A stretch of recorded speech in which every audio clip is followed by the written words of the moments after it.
오늘은요 시편 51편 1절 말씀에서부터 11절 말씀까지를 통해서요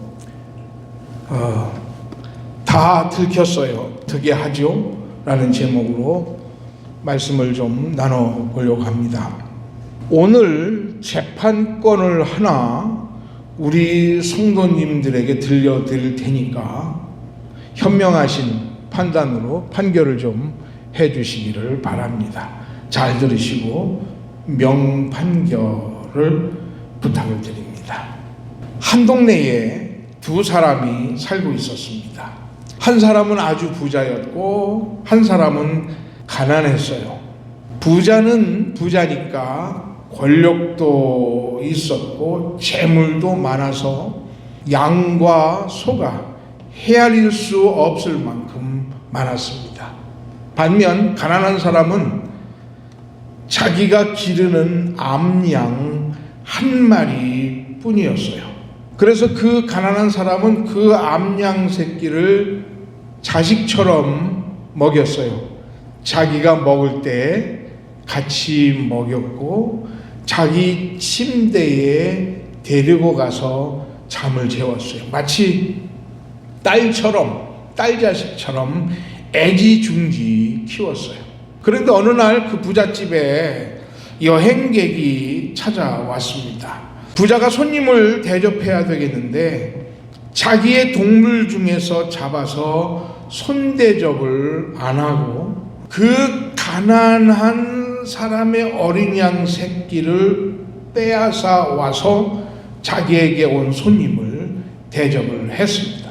동네 사람들이 이 일을 알고 재판정에 고발을 했습니다. 자, 존경하는 벤시먼 여러분, 이 부자를 어떻게 하면 좋겠습니까? 명철한 판단을 좀 해주세요. 자, 이 부자가 자기 죄가 발각이 돼서 동네 사람들에게 고발이 들어왔어요. 자, 이 부자 좀 어떻게 하면 좋겠습니까? 그냥 봐줘요? 가져가려고 한 것에 5배를 배상해야죠. 가져간 것에 5배를 배상해줘라. 아주 현명한 판단이십니다. 또 다른 분들은요, 억지로 빼앗아 왔는데 그냥 놔둬버릴까요? 아니, 지금 가지고 계신 표정으로는 그냥 봐주자 이런 표정인 것 같아요. 마음이 너무 좋으셔서. 오늘 제가 지금 드린 얘기는 우리 성경에 나오는 얘기예요. 오늘 우리는 이 말씀 들켰습니다. 어떻게 하면 좋겠습니까? 하는 제목으로 말씀을 드리는데요. 오늘 성경 이 시편 51편에 있는 말씀을 통해서 우리가 생각해 볼 거는 첫 번째로는 하나님 앞에 숨길 죄는 없다라고 하는 거예요. 오늘 제가 우리 성도님들께 드렸던 얘기는 이 재판권은 다윗의 범죄에 대해서 하나님이 분노하신 내용이에요. 권력을 가지고 있었던 부자는 다윗 왕을 가리키는 거겠죠. 가난한 사람은 당연히 다윗의 신하였던 우리야일 거예요. 그러면 어린 양은 누굴 가리킬까요? 우리아의 아내였던 밧세바를 가리키는 거죠. 어느 날 다윗이 범죄한 후에 나단 선지자가 다윗을 찾아옵니다. 하나님의 선지자였던 나단이 다윗을 찾아와서는 마치 동네에 있었던 일처럼 다윗에게 오늘 제가 말씀드렸던 이 사실을 얘기해요. 그런데 재미난 게 있어요. 그게 뭐냐면 나단 선지자가 이 에피소드를 다윗에게 말을 했을 때에 다윗이 불같이 화를 냅니다. 사무엘하서 12장 5절에 보면 다윗이 노하여 불같이 크게 타오름에 나단에게 이르되 여호와의 살아계심을 두고 맹세하노니 이 일을 행한 그 사람은 반드시 죽을 자라. 그가 불쌍히 여기지 아니하고 이런 일을 행하였으니 그 양새끼를 4배나 갚아 주어야 하리라. 이렇게 얘기를 해요. 다윗이 나단 선지자의 얘기를 듣고 그 부자를 당장 죽일 자라고 분노를 해요. 사실은 나단이 누구를 빗대서 지금 얘기를 한 겁니까? 다윗을 빗대서 얘기한 거잖아요. 다윗은 그걸 알았어요? 몰랐어요? 몰랐어요. 그러니까 그 얘기를 듣자마자 당장 그 놈은 죽일 놈이다 하고 불같이 화를 냅니다. 이때 나단이 다윗에게 왕이 그 사람입니다. You are the man 이라고 했어요. 다윗은 그 얘기가 자기를 향한 얘기인지 꿈에도 몰랐어요. 그래서 그 부자를 당장 죽이라고 한 거예요. 왜냐하면 자기가 밧세바를 범하고 그 남편 우리아를 최전방에 보내서 전쟁터에서 죽인 것을 아무도 모를 것이다라고 생각을 했거든요. 그런데 지금 들켜버린 거예요. 완전 범죄를 저질렀는데 하나님께 발각이 된 거예요. 오늘 우리가 같이 봉독했던 시편 51편은 이런 배경에서 나온 시입니다. 완전 범죄라고 생각했던 그 죄가 발각이 났어요. 들켜버렸어요. 사무엘 하서 12장에 보면 나단 선지자는 계속해서 다윗을 혹독하게 꾸짖어요. 하나님의 말씀을 다윗에게 전합니다. 하나님 여호와께서 너를 이스라엘 왕으로 세우려고 사울의 손에서 구원해 이스라엘과 유다 족속을 맡겼느니라. 그런데 어찌하여 내가 여호와의 말씀을 업신여기고 나 보기에 악을 행하였느냐. 내가 우리아를 암몬 자손의 칼로 죽이고 그의 아내를 빼앗아 내 아내로 삼았도다. 내가 나를 업신여기고 우리아의 아내를 빼앗아 내 아내로 삼았은즉 칼이 내 집에서 영원히 떠나지 아니하리라 하고 얘기를 하세요. 그리고 12장 12절에 하나님은 다윗에게 이렇게 말씀하세요. 너는 은밀히 행하였으나 나는 온 이스라엘 앞에서 백주에 이 일을 행하리라 하고 선포를 하세요. 너는 은밀히 행하였지만 나는 내 집이 칼로 망하는 그것을 백주에 다 드러낼 것이야 라고 말씀을 하십니다. 미국의 한 기자가 상원 의원 몇 명에게 익명으로 편지를 썼습니다.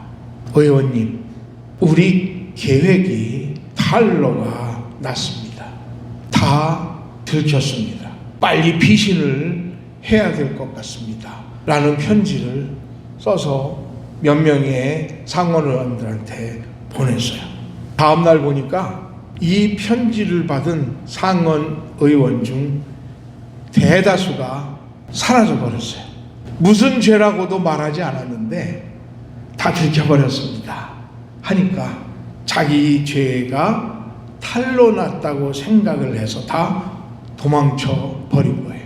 세상에 감출 죄는 없습니다. 누가복음 8장 17절에 보니까 숨은 것이 장차 드러나지 아니할 것이 없고 감추인 것이 장차 알려지고 나타나지 않을 것이 없느니라 했습니다. 그러니까 이 세상에 숨길 죄는 없는 거예요. 특별히 하나님 앞에 우리가 감추고 숨길 죄는 이 세상에 없어요. 에베소서 5장 13절은 그래서 이렇게 말해요.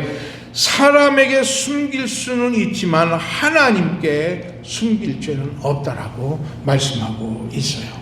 자, 그러면 다윗이 지금 감추인 아무도 모를 것이라고 생각했던 죄가 이제는 드러나게 됐잖아요. 그러면 다윗은 들켜버린 죄의 문제를 어떻게 해결합니까? 두 번째로 오늘 말씀으로 생각할 것은요, 다윗은 자기의 죄를 인정하고 고백했다라고 하는 사실이에요. 오늘 51편 본문의 표제어가 이렇게 돼 있어요. 우리가 시편을 읽을 때에 반드시 기억할 게 있다 그랬죠. 그게 뭐였어요? 시편 읽기 전에 표제어를 읽고 연구를 해야 된다 하고 말했어요. 그 표제가 이렇게 되어 있어요. 다윗의 시, 인도자를 따라 부르는 노래. 그리고 뭐라고 말하고 있느냐면 다윗이 밧세바와 동침한 후 선지자 나단이 그에게 왔을 때라고 되어 있어요. 좀 더 정확하게 말하면 나단 선지자가 그에게 왔다 간 후라는 게 맞겠죠. 다윗은 나단 선지자가 자기 죄를 고발하고 하나님의 말씀으로 책망한 후에 돌아간 다음에 이 시편을 기록한 것 같아요. 얼마나 다윗이 마음이 찔리고 가슴이 후벼 파는 두려움이 있었겠어요.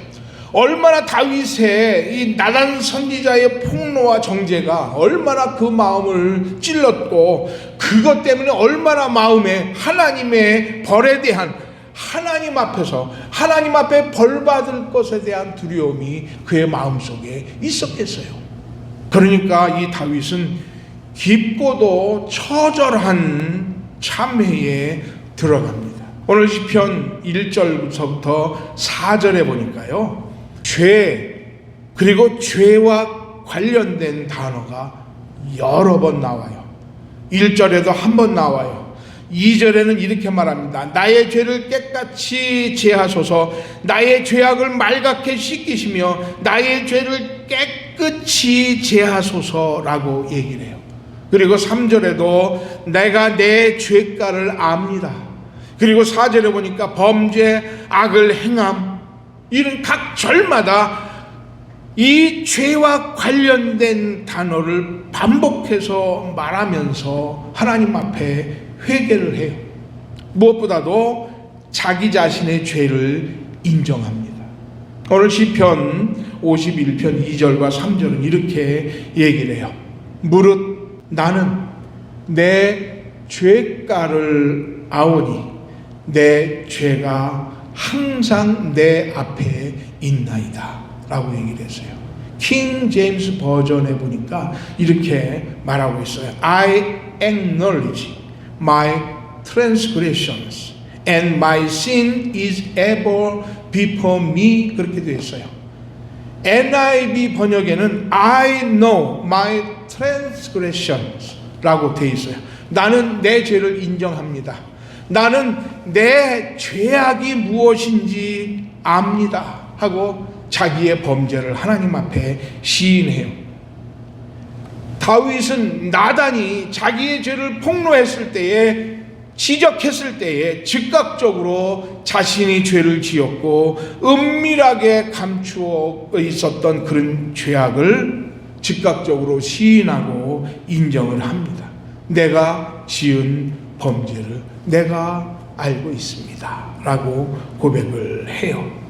오늘 이 사건을 기록한 사무엘하 12장 13절에는 이렇게 말해요. 내가 여호와께 죄를 범하였노라. I have sinned to God. 이렇게 얘기를 해요. 은밀한 죄가 발각되었을 때에 어떻게 해야 됩니까? 자기 죄를 인정하는 그 시간, 거기에 하나님의 은혜가 있는 거예요. 오늘 시편 51편에 나오는 죄악이라고 하는 단어는 히브리어에서 어떤 뜻을 가지고 있느냐면 반역하다, 침범하다라는 그런 뜻을 가지고 있어요. 그러니까 다윗이 51편 1절에서부터 4절까지 6번이나 죄에 대해서 말하고 있는데 그때마다 하나님, 나는 침범했습니다. 나는 반역을 했습니다. 나는 침범했습니다. 나는 반역을 했습니다. 라고 말하는 것과 똑같은 거예요. 하나님의 권위를 거부하고 하나님의 영역에 침범하는 행동이 바로 이 죄악이라는 단어의 뜻이에요. 그런데 다윗은 자기가 하나님의 영역을 침범했다라고 할 때 쓰는 그 단어를 자기의 죄를 고백할 때에 사용했어요. 하나님, 내가 하나님의 영역을 침범했습니다. 내가 하나님께 반역했습니다. 내가 하나님의 역사와 하나님의 권위를 내가 침범했습니다 라고 고백을 한 거예요. 그러니까 다윗은 밧세바 사건을 저지를 때에 하나님께서 자기 자신을 보고 계시고 하나님께서 자기 자신을 다스리고 계신다는 사실을 생각하지 않은 거예요.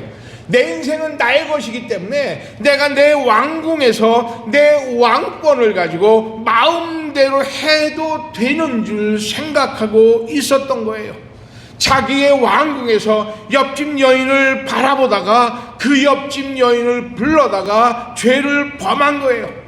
하나님이 다윗에게 주셨던 하나님의 나라 이스라엘을 다스리는 왕의 권한을 자기의 욕심을 채우는 데에 사용한 거예요. 그래서 나단은 다윗을 꾸짖을 때에 하나님을 업신여긴 거라고 얘기를 한 거예요. despise. 이 despise는 뭡니까? 깔본 거예요. 가볍게 본 거예요. 얕잡아 보는 거예요. 업신 여기는 거예요. 인간의 모든 죄가 바로 여기에서 시작을 해요. 하나님의 살아계심을 가볍게 여겨요. 하나님의 권능과 하나님의 말씀을 가볍게 생각을 해요. 하나님과의 약속을 업신 여겨요. 우리가 종종 신앙생활을 하면서 내 마음대로 행하고 결정해버리는 경우가 있잖아요. 하나님을 너무 가볍게 생각해요. 예수 믿는다는 신앙 안에서 살면서도 엄연히 살아 생존하시는 하나님을 무시해요. 하나님이 이런 일에 벌 주겠어? 내가 이런 잘못을 한다고 하나님이 내게 천둥 번개를 내리시겠어? 하나님의 존재와 하나님의 권능을 가볍게 생각을 합니다. 업신여기는 거예요. 하나님의 분노를 가볍다고 멸시해 버리는 거예요. 다윗은 범죄할 때에 하나님 되심을 인정하지 않았어요. 밧세바의 남편 우리아를 최전방으로 보내서 전쟁터에서 죽게 할 때에 하나님은 이런 것 좀 모르실 거야 하고 하나님을 업수히 여겼다는 거예요.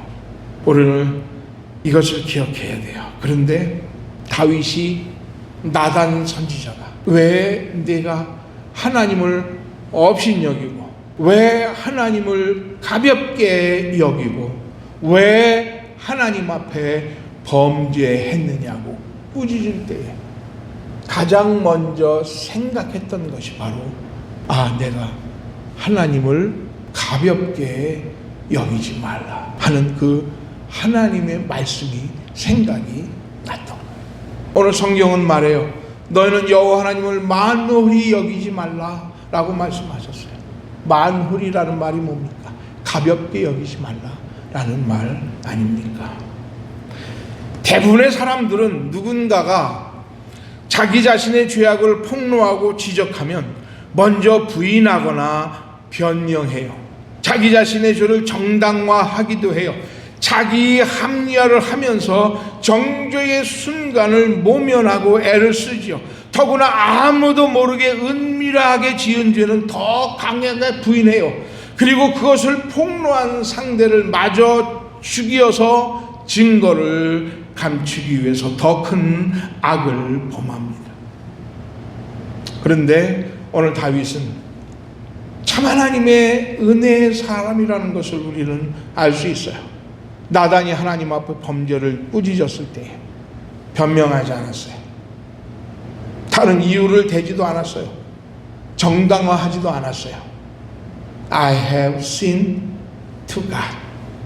나는 하나님에게 죄를 지었다라고 시인을 합니다. 오늘 시편 51편 4절에 보니까 이렇게 말씀하고 있어요. 내가 주께만 범죄하여 주의 목전에 악을 행하였사오니 그랬어요. 하나님, against you, only you I have sinned 그랬어요. 당신을 향해서 오직 당신께만 내가 죄를 지었습니다 하고 하나님 앞에 엎드려요. 그리고 말해요. 하나님 맞습니다. 하나님만이 나를 재판하실 수 있습니다 라고 고백을 해요. 여기 하나님의 은혜가 있어요. 우리가 어떤 때는 하나님 앞에 죄를 짓고 신앙적이고 영적인 죄를 저지를 때가 있잖아요.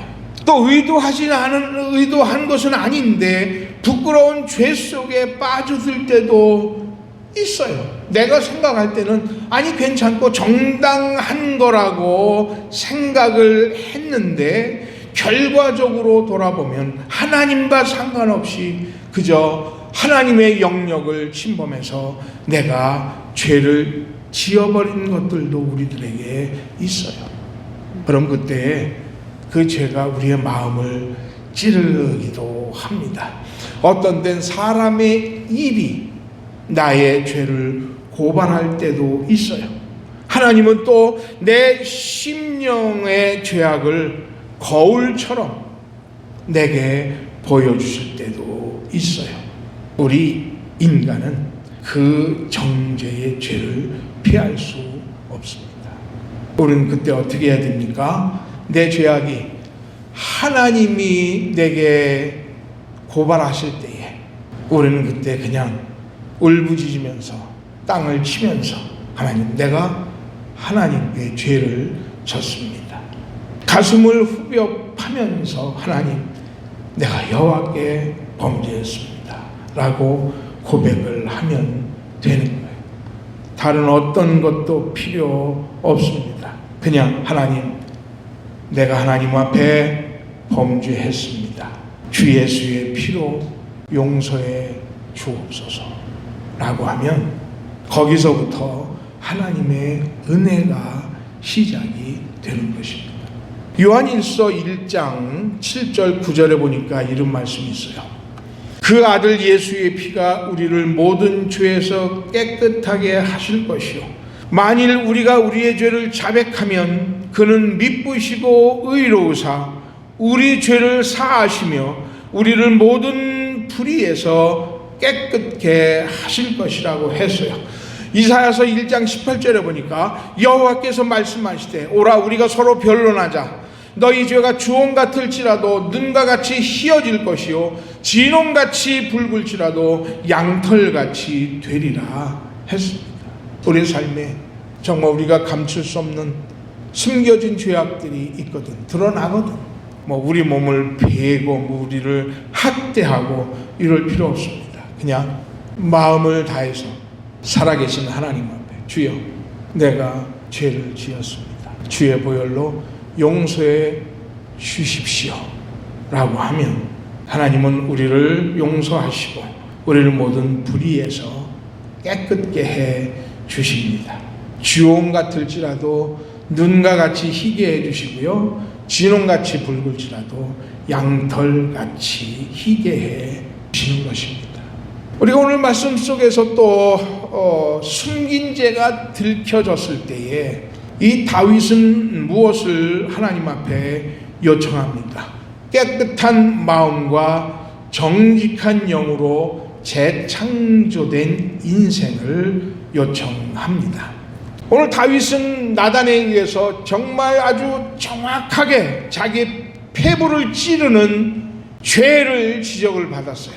그리고 그는 나단이 돌아간 후에 하나님 앞에서 자기의 참회 시를 씁니다. 시편에 보면 다윗의 참회 시가 7편이 나와요.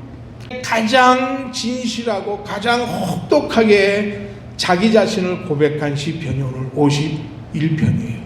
그런데 51편 1절에서 3절까지에 보면 다윗은 자신의 죄를 인정해요. 하나님 앞에만 죄를 지었다고 고백을 해요. 그리고 용서를 구하죠. 다윗의 일생 중에서 이 밧세바를 범했던 것은 아주 가장 유일하고 치명적인 죄악이었어요. 이것 때문에 그 밧세바에서 낳던 첫 번째 자식을 잃어버리고 또 아들 압살롬에 의해서 정변을 당하고 쿠데타를 당해서 사방을 쫓겨 다니는 험한 세월을 보내게 됩니다. 그런데 하나님은 다윗을 가리켜서 내 마음에 합한 자라 그랬어요. 사도행전 13장 22절에 보니까 이런 말씀이 있어요. 하나님께서 다윗을 향해서 내가 이새의 아들 다윗을 만나니 내 마음에 꼭 합한 자라. 내가 그에게서 내 뜻을 이루게 하리라 라고 말씀하고 있어요. A man after my own heart 그랬어요. 내 마음을 그대로 따라 사는 사람이었다. 내 마음에 꼭 맞는 사람이었다라고 얘기를 해요. 다윗과 사울 왕의 차이는 무엇이었을까? 사울은 사무엘 선지자가 죄를 폭로했을 때에 사울은 그것을 인정하지 않아요. 그리고 핑계를 대며 회피를 했습니다. 오히려 하나님께 대항을 했어요. 그런데 다윗은 자신의 죄를 즉각 인정을 했습니다. 그리고 하나님께 용서를 구해요. 그게 하나님 앞에 합한 마음이 드셨던 거예요. 그게 하나님의 길, 하나님의 방법이기 때문에 그런 것이에요. 하나님은 다윗은 하나님 앞에 범죄했지만 자기 자신의 잘못을 뉘우치고 죄 용서를 구하는 기도를 올립니다. 하나님, 우슬초로 나를 정결하게 해주십시오. 내가 정하게 될 겁니다. 나를 씻어 주십시오. 내가 눈보다 희게 될 것입니다. 주의 얼굴을 내 죄에서 돌이키시고 내 모든 죄악을 도말해 주십시오 라고 얘기를 해요. 그러니까 우슬초는 이스라엘 백성들이 결례를 행할 때에 쓰던 식물입니다. 그 풀에 양의 피를 묻혀서 제단이나 죄인들의 몸에 뿌려서 온몸을 정결케 하는 거예요. 다윗은 하나님 앞에 요청해요. 나를 용서해 주시고, 그리고 하나님, 내 모든 죄악을 도말해 주십시오. 이렇게 얘기를 해요. 오늘 이 다윗의 기도는 완전한 라이프 스타일을 바꾸겠다는 결단이에요. 하나님을 배반하고 하나님을 업신여겨서 죄악 가운데 살던 삶을 이제는 어린 양의 피로 씻어 버리는 거예요. 예전에 살던 생활의 습관과는 완전히 단절하는 거예요. 그래서 시편 51편 10절 11절은 이렇게 말해요. 하나님이여, 내 속에 정한 마음을 창조하시고 내 안에 정직한 영을 새롭게 하소서. 나를 주 앞에서 쫓아내지 마시고 주의 성령을 내게서 거두지 마옵소서 라고 얘기를 해요. 내 심령을 완전히 재창조해달라고 얘기해요. 다윗의 기도를 가만히 보자고요.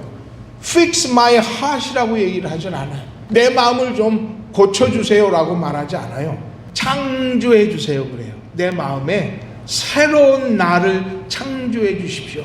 Create in me, 내 속을 완전히 새로운 것으로 창조해 주십시오 하고 하나님 앞에 기도하거든요. 고치는 거하고 창조한다는 말은 동의어가 아니에요. 그렇죠? 고친다고 하는 말은 원래 있던 게 망가지거나 고장이 났을 때에 많이 마모됐을 때 그것을 복원하는 게 고치는 거잖아요. 그런데 창조하는 것은 없던 것을 만들어내는 거예요. 하나님, 내 사람이 낡았어요. 내 심령은 완전히 부패됐습니다. 내 속사람은 완전히 썩었어요. 그래서 내게서 죄악이 나오고, 그래서 하나님을 불순종하고 하나님 앞에 범죄합니다. 이것 가지고는 내 인생이 살 수 없어요. 제게 맡겨주신 왕의 직분을 감당할 수 없습니다. 그러니 내 인생을 갈아엎어 주세요. 완전히 새롭게 창조를 해주세요. Create in me a pure heart 그랬어요. 내 안에 순진한 청결한 마음을 창조해 주십시오 라고 말씀하고 있어요. 오늘 하나님 앞에 우리가 죄 가운데 살던 우리들, 숨겨진 죄악으로 마치 하나님은 내 죄를 모를 거야 하고 업신여기면서 살았다면 그 인생을 가지고는 더 이상 하나님의 귀한 사명 또 귀한 인생을 잘 살아갈 수 없습니다. 우리는 하나님 앞에 간절히 기도해야 돼요. 하나님, 내 인생을 새롭게 창조해 주세요. Create in me. 내 인생을 재창조해 주세요. 완전히 새로운 인생으로 바꿔 주세요. 그리고 내 안에 정한 마음, 흔들리지 않는 마음, 확고한 마음을 주십시오. 그래서 하나님을 떠나지 않게, 하나님을 순종하며 하나님의 주권을 높여드리며 살아가는 내가 되게 하옵소서. 이렇게 고백해야 됩니다. 사도 바울은 고린도후서 5장 17절에서 그런즉 누구든지 그리스도 안에 있으면 새로운 피조물이라. 그것은 지나갔으니 보라 새 것이 되었도다 라고 말씀하고 있습니다. 오늘 51편 11절에 보니까 다윗은 특별한 기도를 하나님 앞에 드려요. 나를 주 앞에서 쫓아내지 마시고 주의 성령을 내게서 거두지 마옵소서. 이렇게 얘기를 해요. 아마 다윗은 범죄한 뒤에 하나님이 자기 자신을 쫓아낼 것 같은 두려운 감정이 마음속에 가득 차 있었던 것 같아요. 왜냐하면 아담이 범죄한 후에 하나님께서는 에덴 동산에서 아담과 하와를 쫓아내셨잖아요. 그거를 익히 알고 있던 이 다윗은 자신도 하나님이 하나님의 면전에서 쫓아내실 것 같은 두려움이 있었던 것 같아요. 하나님께 뭐라고 기도하느냐면 하나님 나를 제발 쫓아내지 마세요 하고 기도해요. 그리고 하나님 앞에 성령을 거두지 말아달라고 기도해요.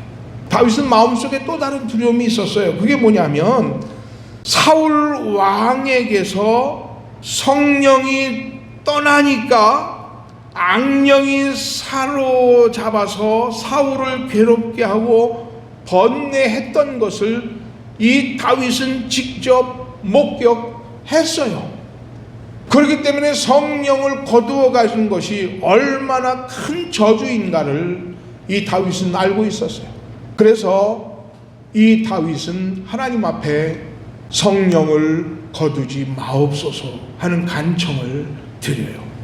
물론 신약 시대에는 예루살렘에 임하였던 성령님은 우리 하나님의 백성들에게 내주해 계세요.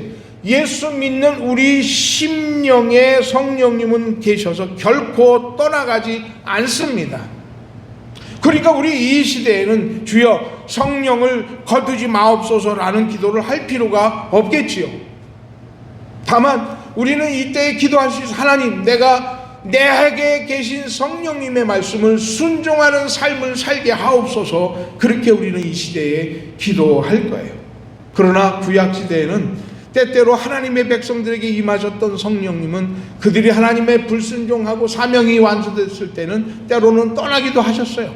그리고 성령이 재차 임하기도 하셨죠.